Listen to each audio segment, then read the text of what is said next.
Shalom, shalom, c'est le frère Jean-Auriol Amani, étudiant pasteur à l'Institut théologique et biblique. Alors, je remercie Dieu parce que il nous donne la sagesse. Et chaque fois quand nous sommes dans l'ignorance, ou bien si quand il y a des sujets qui vraiment nous perturbent, par son esprit, il nous donne la connaissance de savoir réellement qu'est-ce qui est la vérité et qu'est-ce qui est vraiment fondé. Il nous donne la solution, surtout à travers les Écritures, pour démontrer certaines énigmes, certaines choses parfois qui nous empêchent d'avoir des précisions plus claires sur ce que nous ignorons et sur certaines choses dont nous n'avons pas vraiment la vérité absolue pour savoir réellement quelles mesures prendre. Voilà, je vais intervenir sur un débat qui aujourd'hui est à la lune en ce qui concerne souvent les débats entre ceux qui discutent sur la divinité de Jésus et tous ceux qui disent que Jésus n'est pas Dieu ou qu'il n'est pas, il est envoyé. Il faut savoir que l'ignorance tue. Et quand tu n'as pas certaines connaissances sur des faits ou bien sur une personne, sur Dieu en réalité, tu es dans l'ignorance. J'aimerais parler à mes frères qui discutent à propos de Jésus, qui se disent est-ce que Jésus est Dieu, Jésus est ceci, Jésus est cela, à savoir réellement qu'est-ce que la Bible dit sur Jésus. Si réellement c'est lui le Dieu, Dieu le Père. Je vais vous, à travers cette vidéo, vous allez savoir en réalité qui est Jésus.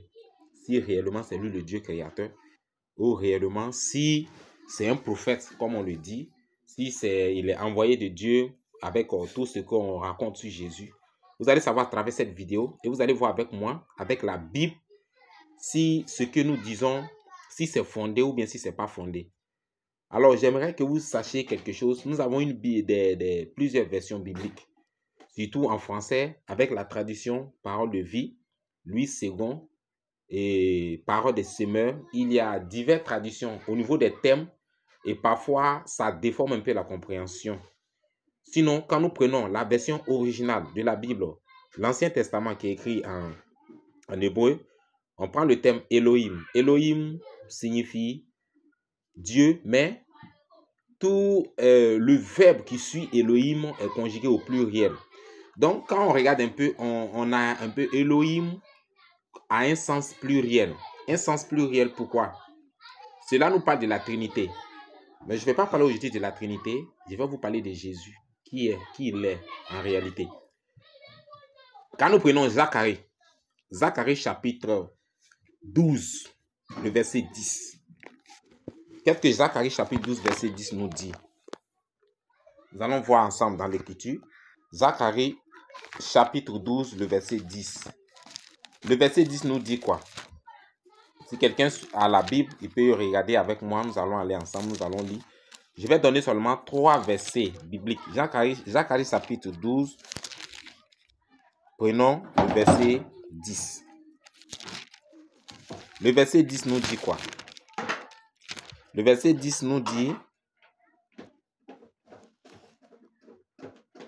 alors, je répandrai sur la maison de David et sur les habitants de Jérusalem un esprit de grâce et de supplication.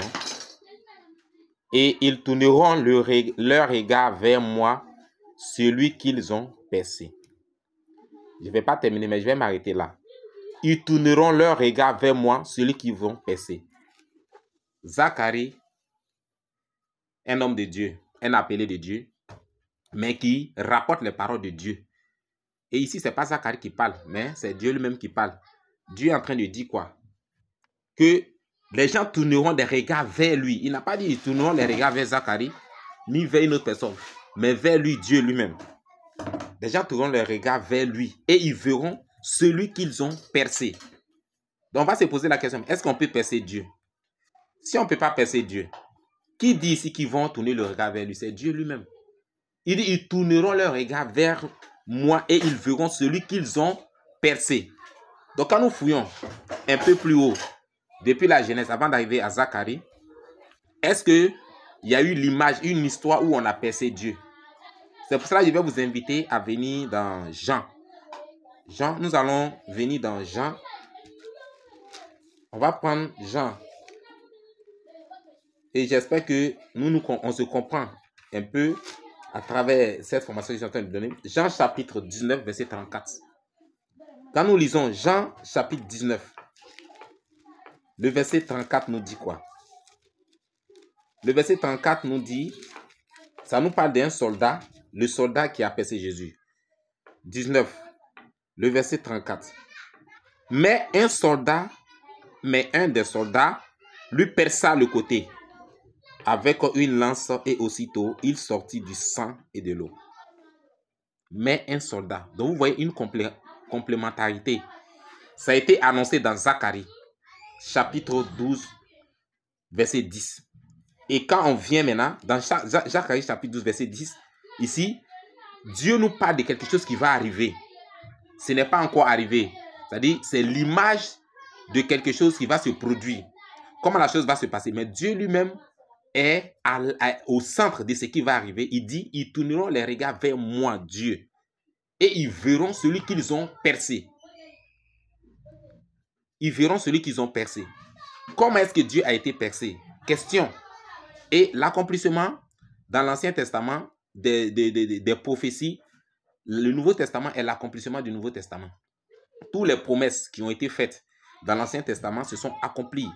Certainement, il y a eu des promesses dans le Nouveau Testament qui sont en train de s'accomplir aujourd'hui, de nos jours. Mais il faut dire que il y a cette promesse ou bien cette prophétie qui avait été dite au prophète Zacharie qui avait annoncé cela.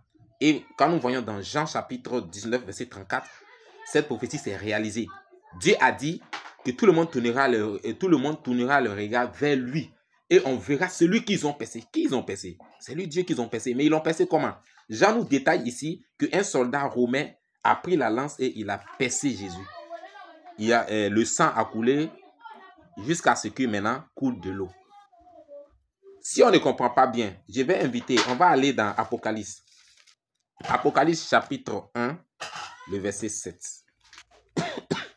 Apocalypse chapitre 1, verset 7 nous dit quoi? Le verset 7 de Apocalypse nous dit, mais, il dit, voici, il vient avec les nuées, et tout œil le verra, même ceux qui l'ont percé, et toutes les tribus de la terre se lamenteront à cause de lui. Oui, amen. Je vais reprendre encore. J'ai dit Apocalypse chapitre 1, verset 7. Qui dit quoi? Voici, il vient avec les nuées, et tout œil le verra, même ceux qui l'ont percé, et tous les tribus de la terre se lamenteront à cause de lui. Oui, amen. Voici Apocalypse. Et ici, la révélation de Jean, sur l'île de Patmos ici, a relaté des faits qui s'étaient déjà accomplis. Jean était un témoin oculaire. Il écrivait le livre d'Apocalypse. Je ne vais pas parler du livre d'Apocalypse, ni de l'histoire de Jean. Mais il faut savoir que c'est dans sa vieillesse. Jean a eu le temps. Il était le dernier disciple qui est mort. Tous ceux qui étaient de sa génération sont tous morts avant lui. Dieu lui a révélé des choses qui allaient arriver. Mais, qui ils vont percer? Dans Zacharie, c'est un peu flou. Dans Jean, on voit l'action qui se passe. Jésus est percé. Et dans Apocalypse, Jésus a encore dit que de la manière qu'il a été percé là, toutes les nations de la terre se lamenteront vers lui. Alors, je vais poser la question. Pour tous ceux qui doutent, ou bien qui parlent, qui disent que Jésus n'est pas le Dieu créateur, ou Jésus n'est pas Dieu, c'est pas lui. Dieu a donné un signe. Et le signe qu'il a donné, c'est que on le verra. Toutes les tribus de la terre le verront dans Zacharie. Nous avons regardé dans Zacharie chapitre 12, verset 10, que ils verront celui qu'ils ont percé. Et quand nous regardons dans Jean chapitre 19, le verset 34, nous dit qu'un soldat a percé Jésus. Et quand nous regardons encore dans Apocalypse chapitre 1, verset 7, la Bible nous dit là-bas que celui qu'ils ont percé, ils l'ont reconnu. Et toutes les nations de la terre se sont lamentées vers lui. Qui est Jésus? C'est le Père, c'est le Dieu créateur. Quel attribut? La Bible, comment est-ce que Dieu, la Bible définit Jésus? Jésus parle de sa relation avec le Père. Donc, à travers cette vidéo, avec seulement ces 3 versets, vous devez comprendre que Jésus est le Dieu créateur. C'est lui le Père. C'est lui qui a inventé toutes choses. Mais à cause du respect et du temps qu'il a utilisé pour créer toutes choses, alors le titre de créateur lui donne le nom de Père. Et il est descendu, il a pris la parole telle qu'il a créé toutes choses à travers la parole. Il s'est fait chair, qu'on appelle le Logos s'est fait chair, et le Logos est venu habiter parmi nous. Il a laissé son état de Dieu et il a pris un état humain de serviteur. C'est pour cela qu'il est né comme tout homme. Il a été circoncis quand on va dans Matthieu chapitre 1, verset 8.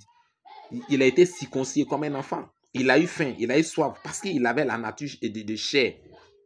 Autant de gens, il y a eu des sectes, comme aujourd'hui on parle de francs-maçons, et des sectes comme on appelle le gnosticisme. Et ils ont dit que non, Jésus n'est pas chair, que la chair ne peut pas accomplir ce qu'il a fait, que Jésus était un esprit. Donc, il y a eu des débats. Et aujourd'hui, c'est les mêmes débats qui continuent. C'est ce qu'on appelle les hérésies. On appelle cela les hérésies. C'est-à-dire des gens qui discutent sur la divinité de Jésus. Mais nous avons la parole de Dieu, la Bible, qui nous étaye clairement qui est Jésus. Merci, bien-aimés. Que Dieu vous bénisse. Et que Dieu vraiment donne l'entendement, la compréhension. Il ouvre les esprits à connaître réellement ce qui est caché ou ce qui nous trouble. Que la grâce et la paix du Seigneur soient avec vous. Shalom, c'est votre humble serviteur, Jean-Orion Lamani. Que Dieu vous bénisse.